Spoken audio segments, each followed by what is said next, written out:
statement by Minister to go through the agenda items that we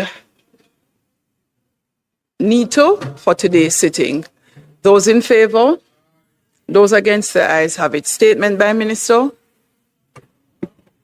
Madam Speaker, today we will have a statement by the Minister of Transport, Telecommunications and Energy, the Honourable Daryl Vaz.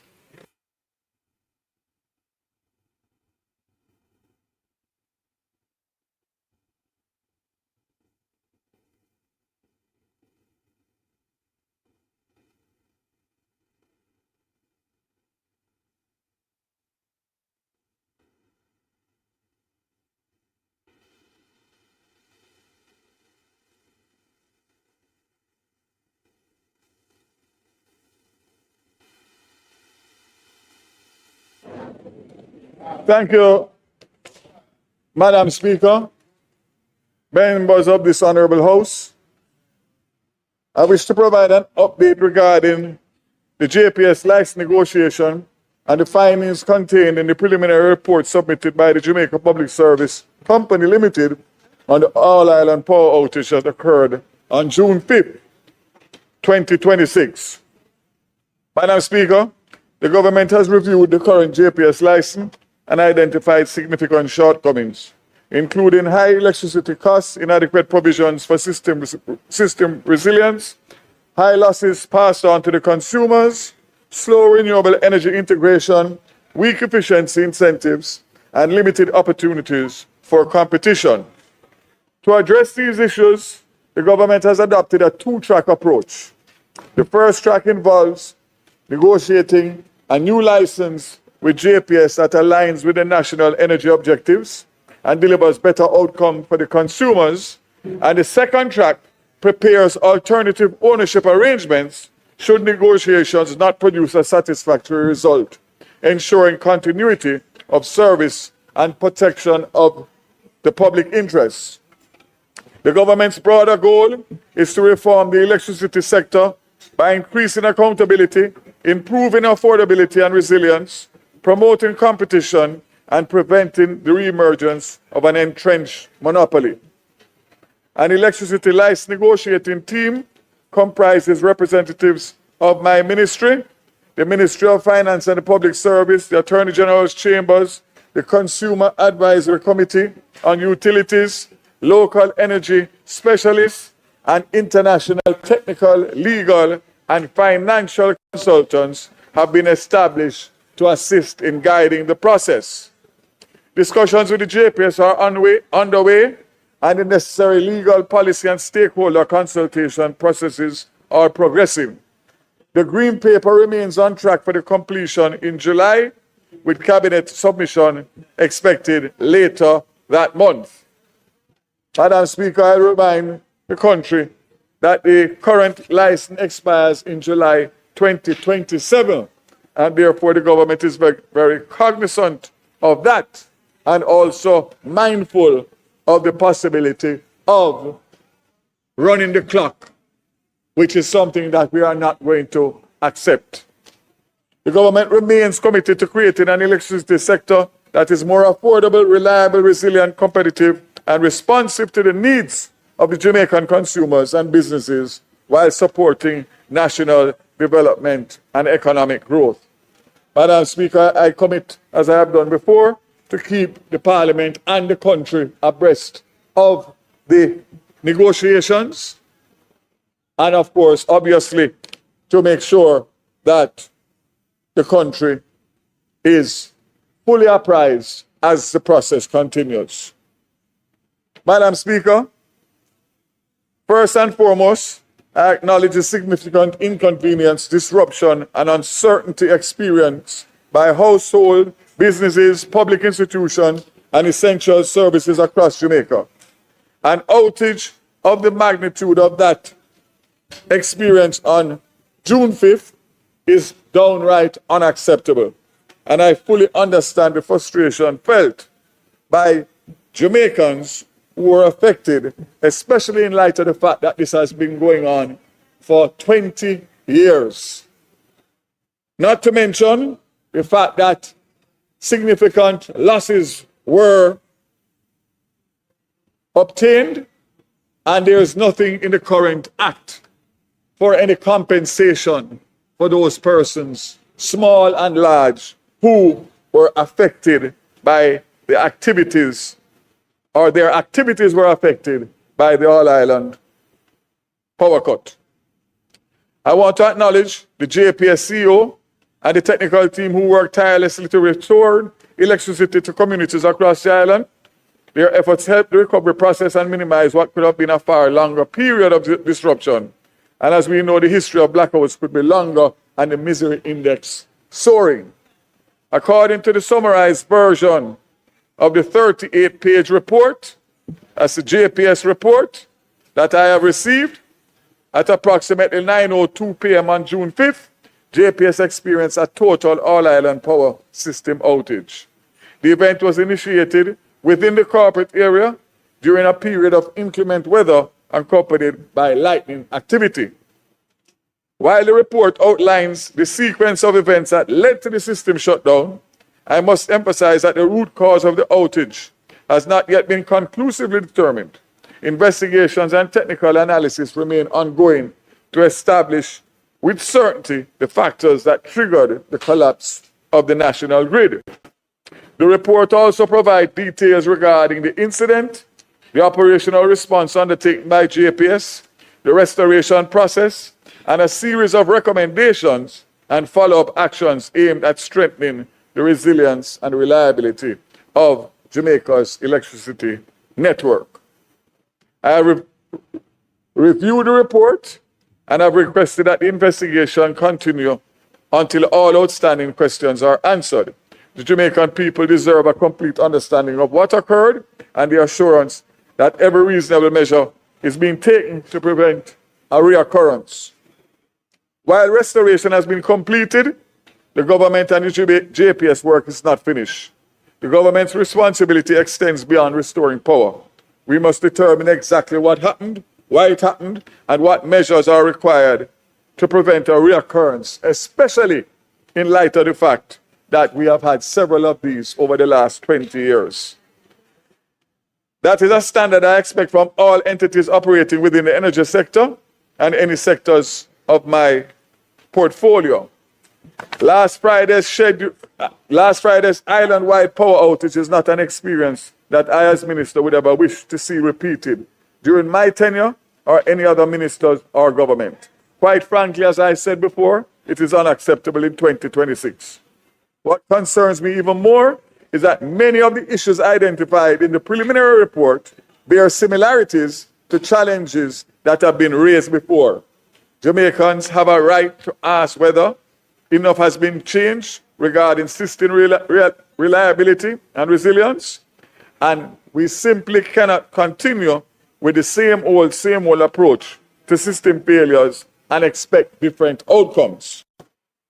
JPS shutdown history in the years previous are as follows. July 15, 2006, failure of distant relays to operate the Duncan substation following a lightning strike to the Duncan's Bogue 130 kV transmission line. July 3rd, 2007, due to non-clearance of a fault on lightning arresters for generator number 2 step-up transformer at Old Harbour, where one pole of the 138 kV circuit breaker in the switchyard failed to open properly. January 9, 2008, again due to non-clearance of a fault on the Doheny Tredegar 138 kV transmission line at the Tredegar, and after a wooden transmission support pole fell to the ground. August 5th, 2012, again due to non-clearance of a fault on the Doheny Nagas Head 69 kV transmission line at the Doheny end at pole number 1. And August 27th, 2016, due to non-clearance of a fault at the Port Authority of Jamaica substation 69 kV transmission line. Madam Speaker, the first 3 incidents have been the subject of OUR inquiries, which set out various recommendations to be implemented by JPS. I have made it clear to the JPS that this incident cannot simply become another report on a shelf. The recommendations and the corrective actions arising from this event must be treated with urgency. Jamaica's electricity system must be strengthened to better withstand operational challenges, severe weather events, and any other risks that could threaten grid stability. The Jamaican people deserve a modern, reliable, and resilient electricity network. They deserve confidence that when lessons are identified, they are acted upon. That is a standard that I intend to uphold. Madam Speaker, as stated before, this entire scenario in the year 2026 is completely unacceptable. It seems like to be the same old. Nothing has changed regarding the system failure, all island power outages due to non-clearance. That cannot be an issue that we are grappling with 20 years later, despite a newer grid and advancing in technology over the past 2 decades. As indicated by the JPS, the sequence of trips and system behavior strongly suggests a failure or delayed operation of the primary protection scheme at Hunts Bay on the Rockport line, pending further analysis. This appears to have resulted in a longer fault duration, escalation of disturbance, and a wider system instability. Additionally, the JPS has noted that the environmental conditions, heavy rainfall and lightning, contributed to increased transient faults on the transmission and distribution system in the hours leading up to the event. Following the shutdown, the JPS activated its incident command structure and commenced restoration using a controlled black start and system build-up approach, initially isolating the affected corporate area assets. Restoration proceeded through the establishment of separate electrical islands, notably the Bogue Electrical Island, which provided early supply to Western Jamaica customers, and that was established at 10:01 p.m. And a Central Electrical Island was established at 10:18 p.m., supplying customers in that region. And independent restoration efforts in the corporate and central areas, a secondary system setback occurred at approximately 11:54 p.m. during the delicate generation load balancing, resulting in the loss of the central and corporate area electrical islands, while the Bogue Island remained operational. This event is reflected in the observed dip in load restoration. The restoration process regained momentum following stabilization of generation resources, synchronization of the Western and Eastern electrical island at approximately 3:14 a.m., which enabled improved House Leader.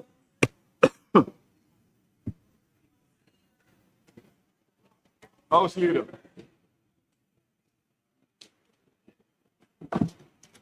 Madam Speaker, I'm asking that you allow the member sufficient time to complete his presentation. Question is that the minister be allowed sufficient time to complete statement by minister. Those in favor? Aye. Those against? Ayes have it. Thank you, Madam Speaker. Synchronization of the Western and Eastern electrical islands at approximately 3:14 a.m., which enabled improved system strength and interconnection flexibility. Thereafter, the system experienced accelerated restoration of customers and load, with full restoration of the grid completed by 6:34 a.m. on Saturday, June 6, 2026. While we are grateful that power was restored to customers within a relatively short period, the incident serves as a reminder that Jamaica cannot afford to return to the days when widespread outages and system instability were accepted as a normal part of life. We have made significant progress over the years in improving electricity service. The preliminary findings indicated that a grid shutdown was initiated by the loss of multiple transmission lines at a time when there was heavy rain and lightning. Additionally, initial investigations suggest a possible misoperation of the primary production scheme associated with the Hunts Bay Rockport line. It is also noted that the scheme operated correctly multiple times in the adverse weather conditions prior to this event. These factors collectively contributed to the prolonged fault conditions, cascading generator trips, and ultimately system-wide instability and shutdown. Despite the event and our initial investigations, there are no immediate concerns for grid stability following this event and the operational measures taken. JPS has noted that the system integrity and protection will see a continued detailed analysis of relay operations and a SOE data across all affected substations, inspection and repair of all affected transmission assets, including insulators and conductors on the Hunts Bay Rockport and Hunts Bay Port Authority lines, comprehensive review and validation of line protection schemes with particular focus on the Hunts Bay Rockport corridor, removal of the Hunts Bay Rockport 69 kV transmission line from service on June 8, 2026, pending completion of full integrity checks and validation of associated protection systems. Ongoing investigations will determine the root cause of the protection system performance issue. JPS will submit a comprehensive final report to OUR, to the Offices of Utilities Regulation, OUR, in accordance with the Electricity Act 2025. The June 5th island-wide blackout has also reignited important discussions regarding accountability, consumer protection, and a regulatory framework governing Jamaica's electricity sector. I have consistently maintained that where business and Jamaicans have suffered demonstrable losses because of an outage of this magnitude, the issue of compensation must be seriously addressed and considered by the Jamaica Public Service Company.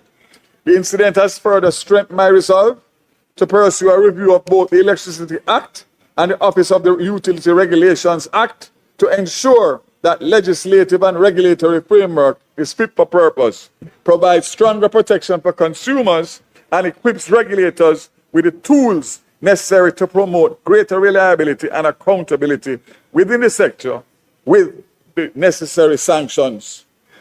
As discussions continue regarding the renewal of the JPS license, this event underscores the importance of ensuring that the future licensing arrangements contain clear performance standards, resilience requirements, customer service obligations, and appropriate mechanisms for accountability when major system failures occur.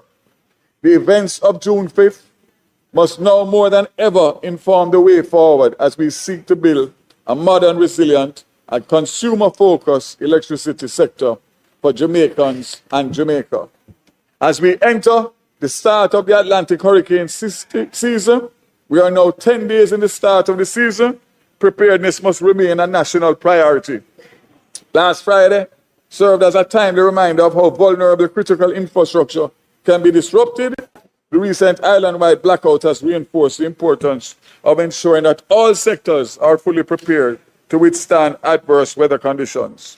I also encourage every Jamaican to take personal responsibility for preparedness as we are in the season. Madam Speaker, I must also make it explicitly clear that the $150 million loan provided to the JPS following Hurricane Melissa was ring-fenced for the purpose of restoration. I've seen several instances of misrepresentation of the purpose of the funds, and I must make it abundantly clear that these funds were not for upgrading of the network, but to ensure that the people in Western Jamaica who were suffering did not have to wait until the end of 2027 to get light and water, possibly waiting as much as 1 year plus before being restored. Thanks to the loan, the needed trucks, linesmen, and barges with equipment arrived in the island, and restoration was able to be done almost 1 year ahead of the utility provider's latest estimate. In closing, the events of the past several days have been deeply concerning. On June 5th, Jamaica experienced a total island-wide blackout under adverse weather conditions and resulted in a cascading failure of the national grid. The outage disrupted daily lives. Since then, restoration efforts have returned service to most customers. However, the impact of this event did not end with the restoration of the grid. Many customers have continued to report power interruptions and localized outages, raising further concerns about the stability and resilience of the electricity network. The preliminary report submitted by JPS has outlined the sequence of events, the operational response, the suggested cause of the wider propagation of the system instability, and recommendations for corrective action. What is clear is that this event has exposed weaknesses that cannot be ignored. Jamaica expects and deserves a reliable electricity system, and they expect accountability when failures occur and decisive action to prevent them from happening again. As Minister, I remain committed to ensuring that the lessons from this incident are fully understood, that all the recommendations are rigorously pursued, and that every stakeholder fulfills their responsibility to strengthen the national grid. The objective is not just to simply recover from this outage, but to emerge from it with stronger, more resilient, and more reliable electricity system for the people of Jamaica, and ensuring that JPS is accountable and that there are no further occurrences. The events of June 5th must serve as a turning point, not another chapter in recurring story of system failures. We owe that to Jamaica and the Jamaican people. I want to assure the nation that this matter continues to receive my full attention. As additional information becomes available, further assessments are completed, the public will be kept informed. I must also advise the public that the ministry will be engaging a world-renowned energy expert to assess reports, JPS findings, and the OUR recommendations. I'm confident that this matter can be resolved once and for all under this government and this minister based on the working relationship that we have developed with the current CEO of JPS and the management, considering the successes we achieved together in the aftermath of Hurricane Melissa. Madam Speaker, between 2006 and 2012, we had 4 occurrences of this nature, compared to 1 in the last decade. Whilst the frequency has decreased, the greater problem must be addressed. The timeline shows this challenge was inherited by the current CEO, given that he has been here at the helm of the utility company for a little under 2 years. But like the approach of the government, he is determined to have it resolved. Madam Speaker, I have publicly expressed my dissatisfaction with the events of June 5th and the following interruptions. I can hardly find better words to say. The Jamaican public and I are sick and tired of the entire scenario over 2 decades. What I can say and assure the Jamaican people is that the matter has my full attention and that my passion will fuel the awesome responsibility and task that comes with this portfolio, and the faith and confidence that the people of Jamaica place in this administration will provide the determination to ensure a resolution is found once and for all. Madam Speaker, I was interacting with a few users on WhatsApp, social media, since the outage, and what I can state without fear of contradiction is that when the power went, it affected everyone. It was not political or partial. And what the people of Jamaica expect from this House is a unified approach to getting to the solutions needed to prevent further reoccurrences. I want to thank Jamaica for their patience, understanding, as the government continues to navigate this series of events and eventually to bring to a successful closure. I thank you, Madam Speaker.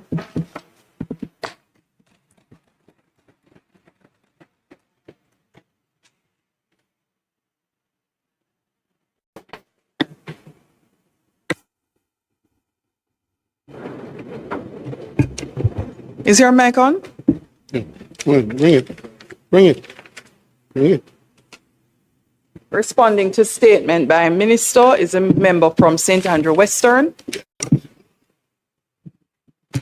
Responding to statement by Minister is the member from St. Andrew Western.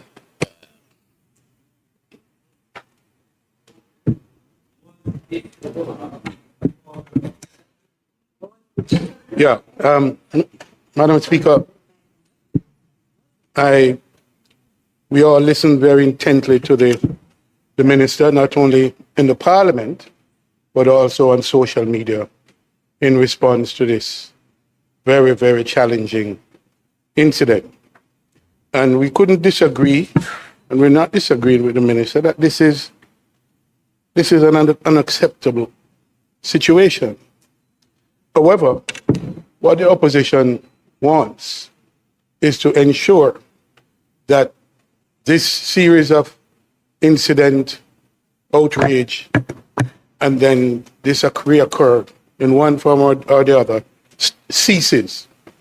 Because in 2026, with technology as it is, with the media looking on, with Jamaica's status in the global economy, this incident is a big incident to lots of people around the world.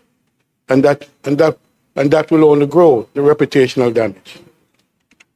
So, Minister, one of the things we want to ensure is that, and I listened to you very carefully, and it is, I heard you say that the focus is not only on negotiating the license, but that you also are looking at alternative ownership arrangements, broader reforms, and that the recommendations for corrective measures are implemented.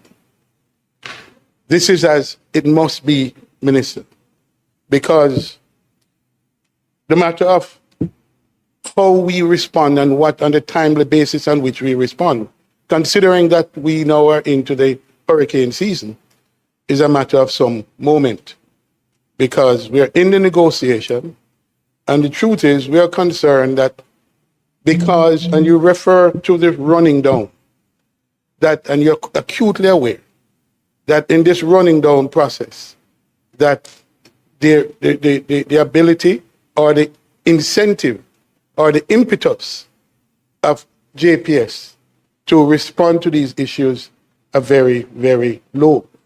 We don't have the leverage on JPS that we would ordinarily have and should have. And that's the reality. So, Minister, I don't know. I think it would be a credit to your negotiating powers, you and your team, to have them act now, not after the license has been agreed and signed, because we cannot wait until 2027 or beyond to fix these issues. So the issues we want to have looked at, Mr. Speaker, are the issues of systems losses. This has been a perennial issue from the time I was minister way back in 2001. It has been a systemic structural issue. Contract transparency. Now, Minister, I have said in this House previously that the issue of the LNG contract, a take or pay contract, is of some urgency and some concern, because that and the matter of the pass-through of electricity goes straight to the consumers. And therefore, JPS does not have the kind of incentive that it should have to address the issues of electricity cost, because those are straight pass-through to the consumers. We bear the risk and the burden of that. And yet, we have been unable as a parliament, as a committee in parliament, and I'm not even sure that the cabinet itself have seen this contract. I'm not even sure. And you have confirmed my suspicion that the cabinet has not seen it. Now, how can that be, Minister? When, as I said, this is a straight pass-through to the consumers. So that it is in the consumer's interest and benefit that we know the terms of these contracts on whatever basis. We don't have to publicize it across the world, but we have systems and mechanisms in the courts and in the parliament and in the cabinet that can review these contracts on a confidential basis so that we are aware of what is happening. So this contract transparency issue is a big issue. It's a very big issue. And Minister, if you were to conclude the negotiation and this thing remains as is, we'd consider it not an improvement. The other issue is sector governance. Really have to look at that issue. I fail to understand that the OUR, you mentioned the point that Mr. Grant and yourself and others come in at different stage after the 2006 first incident. But Member, how much additional time do you need? How much additional time do you need? the Minister, another 5 minutes? Yeah. Another 5 minutes. That's double the issue- time, but let me give you the leeway. This is a very important issue. Could you reset the clock? This one. House, the question is that the member be allowed 5 minutes to complete. Those in favor? The ayes have it. Those against? The ayes have it.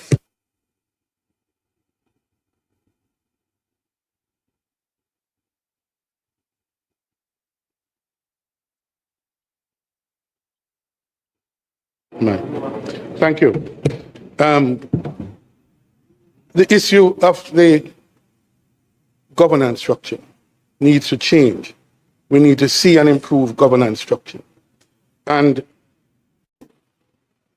that will not focus primarily on the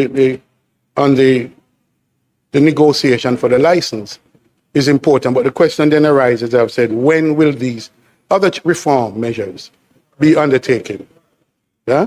So we'll be looking to see closely whether the negotiation can result in some immediate responses, because we recall that in the aftermath of Melissa, you, again, because of the situation with the licenses and the uncertainty, you had to upfront $150 million US. I don't know that you have any similar amount to incentivize JPS to undertake these urgent reforms, because the issue of the KV lines being affected by rain. We are an island, we have rain every day, almost. And it means that if we don't make the fixes, we're going to have recurring incidents. And we are agreed, Minister, that this thing cannot be recurring. The reputational damage to the country is significant. So, Minister, you have a bit of work to do in convincing the JPS that without a license, it has an incentive to enter under reference and to begin the reform efforts now and not to wait till 2027. Minister, I just want to say that you mentioned that the losses, and I've heard you in the outrage that you intend to ask JPS to compensate. Now, in the same breath, you made the observation that the agreement does not have any provision. Now, how do you propose to do that? To convince them again on the basis of no incentive, no license, and the uncertainty about the agreement, that they will now be paying out potentially substantial losses, not only to businesses, but to consumers. So that much, I think you may want to give us some indication about that. Minister, I just want to ensure that the Joint Select Committee, which met on this issue for over a year, and a report was actually concluded, that was never tabled in this House. But the recommendations in that report were, to my mind, and I believe you share the view, sufficiently significant that we will be looking to see what of those measures and those recommendations will be incorporated into the license. Because I think those recommendations will make a substantial improvement over the existing licensing arrangement, which is what we all need and we all are urging. So, Minister, they have some work to do, and we look forward to not only the preliminary report, the final report, and to see what recommendations are there, and to insist that we begin that process of negotiation or reform to ensure that this not occur in this hurricane season. All right? Thank you, Minister.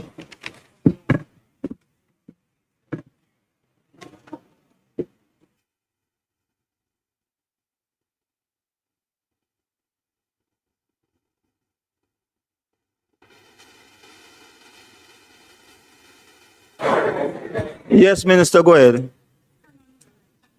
Thank you very much. Mr. Speaker, thank you very much. And just to indicate that I'm happy at the response from opposition colleague in relation to my statement I can say that the spokesperson, I was in touch with him.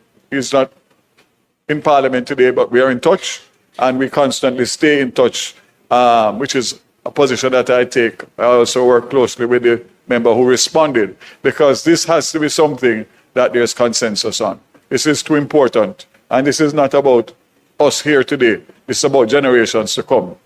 So it's important that there is consensus in terms of how we proceed with the electricity issues, which include the license, the reforms, and of course this current situation that we have. And I give up the House undertaking that I will keep the opposition in the loop, and of course consultations and discussions will continue as I've always done. As it relates to your first comment, there's no two ways about it. The reputational damage of all island power cut for any country is a significant reputational issue.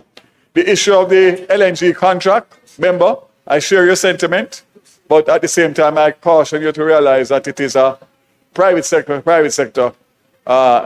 quasi-private sector arrangement, although it was negotiated by a negotiating team at the time. But I will agree with you that we have not got the benefits. The consumers and countries have not got the benefits that were intended by the introduction of LNG. And as it relates to the joint select, which I chaired, and you were a participating member, because of the negotiations and the time with the license, etc., it's not that we are not using information from that was agreed on, but based on all the different timelines that came about, we realized that it wouldn't make sense to deal with the license itself. And I want to assure you that in the negotiating of the license, that the reforms have to be done in parallel. They may not actually be completed at the same time, but you can't have a new license with the same regulations and the same act that governs us now, because it would be totally counterproductive. So you said the right thing, a lot of work to be done. It's a moving process every day. What I can assure you, and I can assure my colleagues and the country, is that we are equipping ourselves with the best of the best. So we have our AGC, we have our Ministry of Finance reps, but we also have external lawyers, we have external financial advisors, and we have external technical advisors, because you are going up against very, very, very big companies with big lawyers. And we have to make sure that when we go into that room, that we are on an evil. So I say to you, member, I appreciate your response, tempered, rational response, and to commit that these discussions, as they unfold, the opposition will be kept abreast of it, because it's of the importance of it to have a bipartisan agreement in terms of the way forward in the national interest. Thank you very much. All right, I recognize the member from Southeast Senan. All right, it is not ready. All right.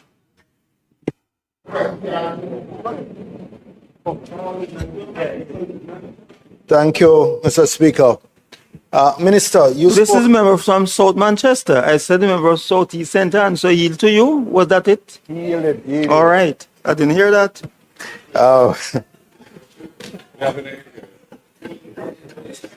We understand you're learning the job. We understand you're learning the job.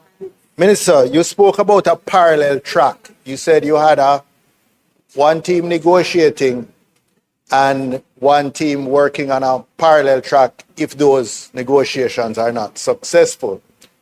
But I put it to you that in the time that's left on the license, it is impossible to get a third party to take over the JPS system. There's not enough time to do proper engineering, due diligence, etc., especially given the passage of Melissa recently, the unexplained cascading national outages, etc. Any potential purchaser would need, I would guess, a couple years to do proper technical due diligence. So in that context, I'm asking you to confirm, one, that the parallel track would be that the government of Jamaica would have to take over the JPS, the distribution network. Obviously the private power, the shareholders have their private power generating at Old Harbour, but the government would have to take over the distribution system. And secondly, could you identify for us who these technical advisors are, from the perspective of engineering, from the perspective of power generation and transmission specialists, from the perspective of legal and any negotiating external expertise? Could you identify them specifically?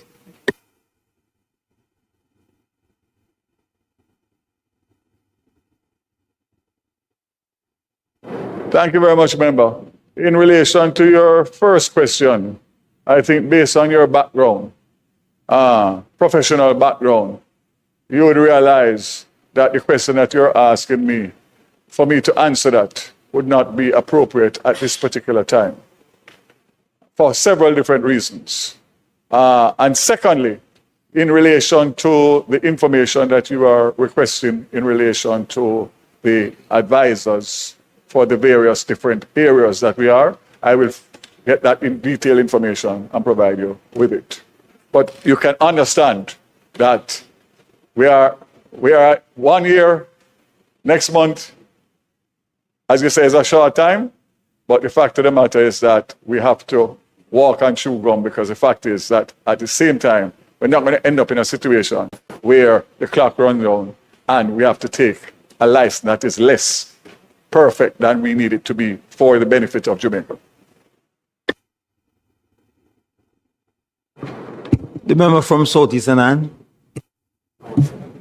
Thank you, Speaker. Thank you, Minister. Two questions. On the night of the blackout, at least one house in my constituency burned down because the gentleman decided to use a candle. House caught fire and completely lost.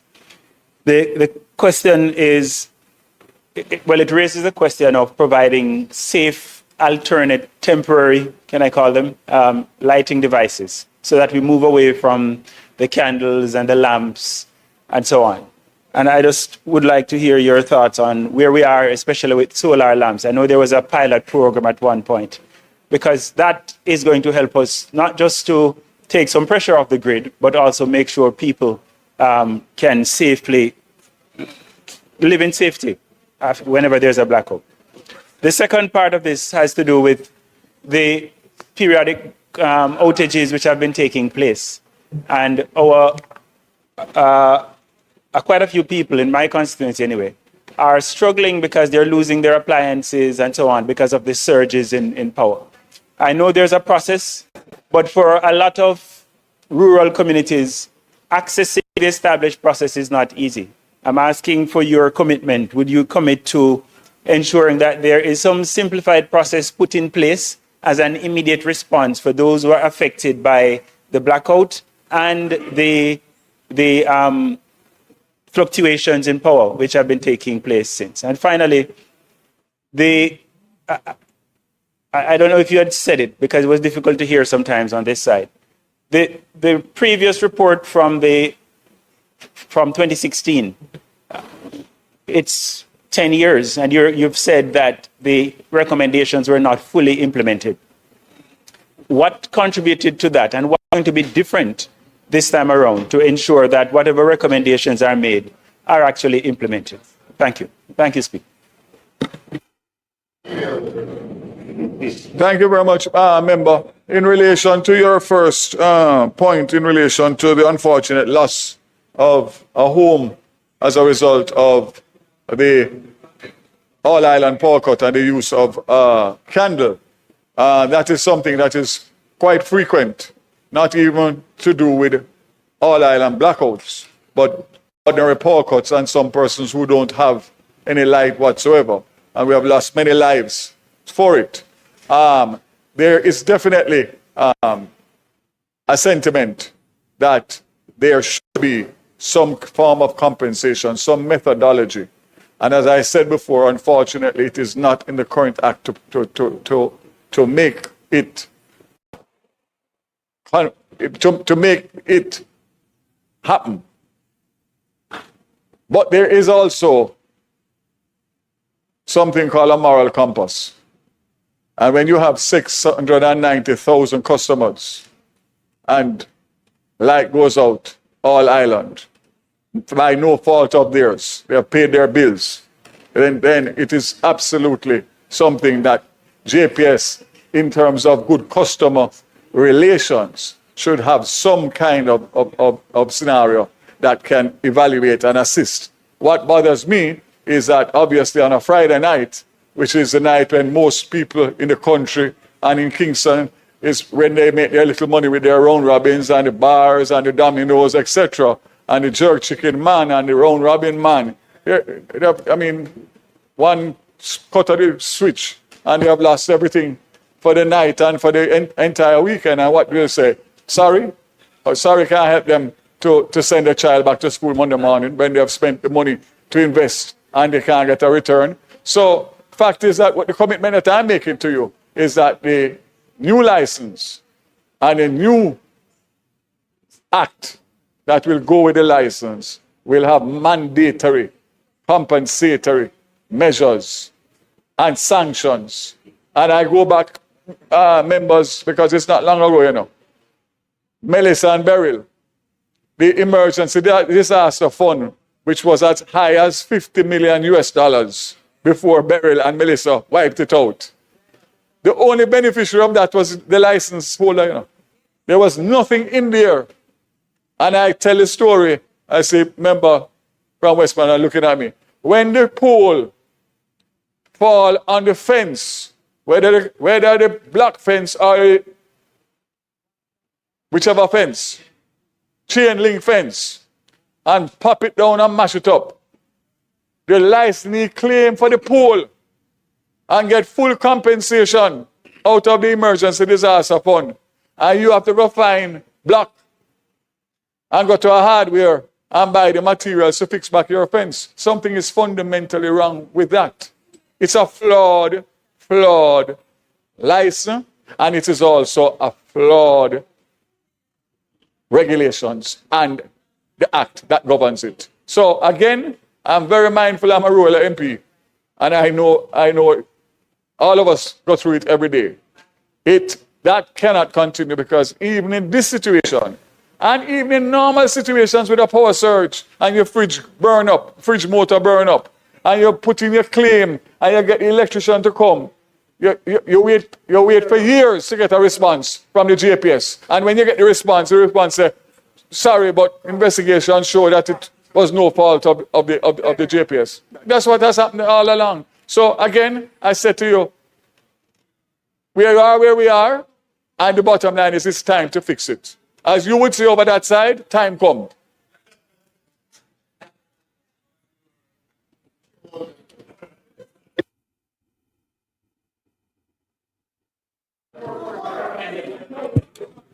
And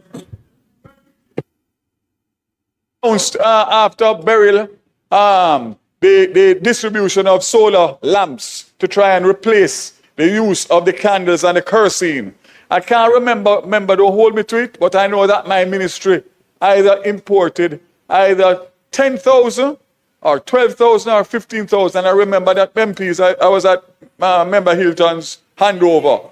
All MPs were given an allocation at that time. Some of you weren't here. Some of you had left, taken leave, and came back.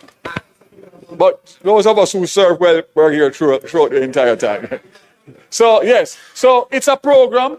I know JSIF, who is doing the rural electrification. I know that they also have a program in terms of giving free of cost the solar lamps that are charged by solar. You can charge your phone and you have the lamp on it. So that is something that I will follow through to see that program continues. But it was an announcement by the Prime Minister and it started.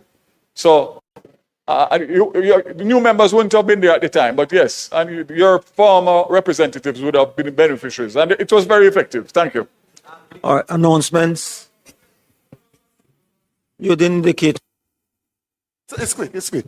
It's quick and it's not a rebuttal to the the quip that was made. Minister, I realize that you will have some challenges with the compensation, right?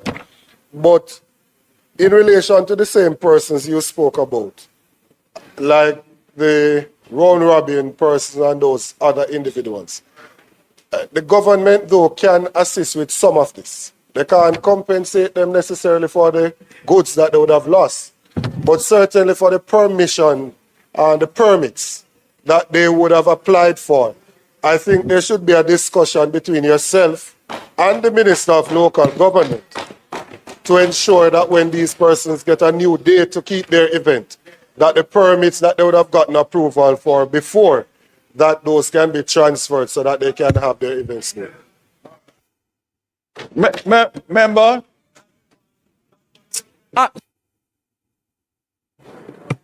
Member?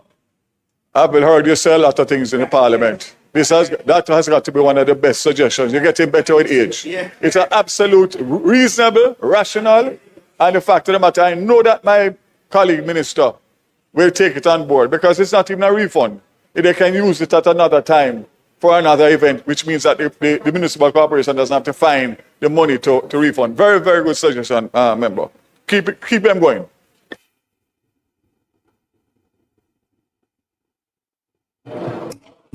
Announcements. Laid on the table of the House are the following. Under the law reform, zones of special operations, special security and community development measures